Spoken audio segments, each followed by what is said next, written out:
Hello and welcome to my kitchen. This is Karen Whiting and I'm going to talk about how to make little chocolate turtles, whether you're making white chocolate or milk chocolate like this little one that has little caramel, and I cut open the front so you can see the caramel coming out of it possibly, and put little eyes on that. And it's very simple to do. I start with my melted chocolate and I make a circle on wax papers, not just on the countertop. So I'm making these little circles. That's the belly of the turtle at the bottom. And then I take my nuts, and you can use the pecan nuts, or I like to use cashew nuts. They're like one of my favorite nuts, so that's fun. And I have them curved down, each one. I put 4 on to make my little turtle, so that it'll be like that as if it were to get hardened. Usually continue the next step before it hardens, and just a little flat back piece on it.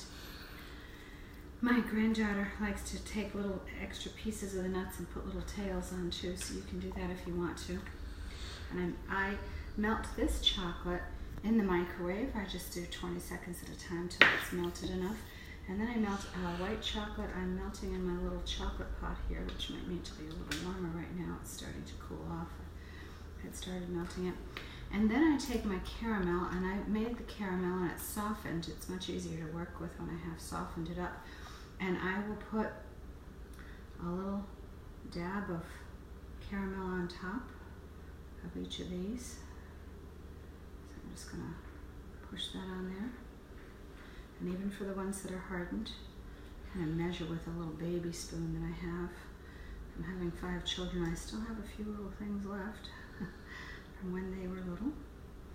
And so I just tend to, that tells me if I have enough on there. Put that on here. And then I'm just going to top it with my melted chocolate. So I'm just going to start right up at the top and pour chocolate on to make sure I cover the caramel and the tips of the legs, the inner tips. And another one here. Oh, that's getting a lot, big fat one. And this one here. Now, if I want to put eyes on, I can take the opposite color chocolate with a little toothpick and dab little eyes on. Usually I can dab them right on there. These don't want to come off at the moment, or be smooth. And that's one way to put little eyes on. Trying to get another little hunk of chocolate here. It doesn't want to quite come off for me. Okay, so I'm putting my eyes on with the white chocolate. Or I can take chocolate chips, white chocolate chips, put them on. It's better if you get the little tiny ones. You could use M&Ms, whatever you want to use for little tiny eyes. Put those on, and then if I do that, I sometimes, because it's such a big white eye, I'll take another little bit of chocolate and decorate a little part of the eye here with that. So a little bit of chocolate like that. And I do the same thing if I'm doing a white one. Let's see if I have this. And this white's a little bit thick right now. If that happens, I can actually thin it out with a little bit of cooking oil, vegetable oil put into it. But I'm just going to go ahead and smooth this little bottom part out. I'm going to go ahead and put my nuts on here. Same thing as I do with the milk chocolate, I do with the white ones. I put my little feet on, put on my caramel. So I'm going to put that right on top and center here. Give it a nice little back. And then, this where I have to see if that's okay. It's starting to get warmer again because I had turned this off a little bit. I thought it was getting too hot. And I will put this on here. Again, this is a little bit thicker. I would normally thin it out a little bit with cooking oil, but right now it'll be just fine. And I will smooth it off a little bit with my knife.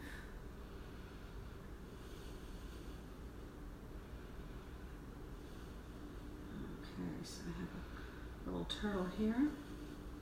And I can, again, use little chocolate chips, or I can just use the chocolate with a toothpick to put some little eyes on. So like tiny little eyes. Let's see if I can get a little bigger. A little bigger here. I want to put eyes on my turtle. And then they're done and they're ready for you to enjoy with your guests.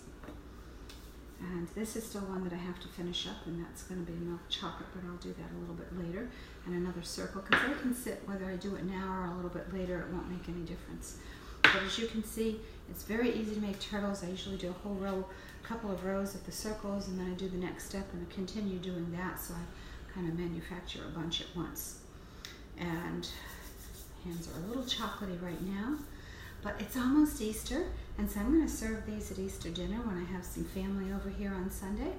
And with that, I also like to think about hope. And you know, turtles, when you think of the turtle and the tortoise and the hare, turtle and the rabbit, whatever you want to call it, you think of hope, of that rabbit who just was steady on with everything. And so I have a book on hope that just gives a daily dose of hope. And I'm just going to read a little bit from it. From Hebrews 6:19, we have this hope as an anchor for the soul, firm and secure, and that's talking about Christ. And within this, it talks about you are like a ship on the sea of life. Sometimes life, like the sea, will toss you up and down. Did you ever have those days, or weeks, or more? When times seem turbulent, you need an anchor to hold you steady. The anchor must be tied to a rope with a firm knot, which is your hope. Your hope will slip away if it is not well fastened. Doubts cause a knot that is tied to the anchor to be loose and slip. A rope that is not cared for will also weaken a knot. Always take care of your rope through prayer, of your hope that you hold on to with Christ. And so I thank you for coming. Hope you make some turtles at some point. I just use the little chocolate wafers that you can buy in the stores, rather than making my own chocolate and tempering it, because that is a lot longer to do. And I make the caramel. You can find very simple recipes for microwave caramel. If you're going to use the bought caramels, you're going to have to soften them and add some milk and cook them in a double boiler so that they won't be too hard and chewy when people bite into the turtle. And that's why this type, and even this, it hardens up a little bit, but I just soften it in the microwave and it'll be fine for making your turtles, and it'll firm up a little bit. So thank you, and have a blessed Easter.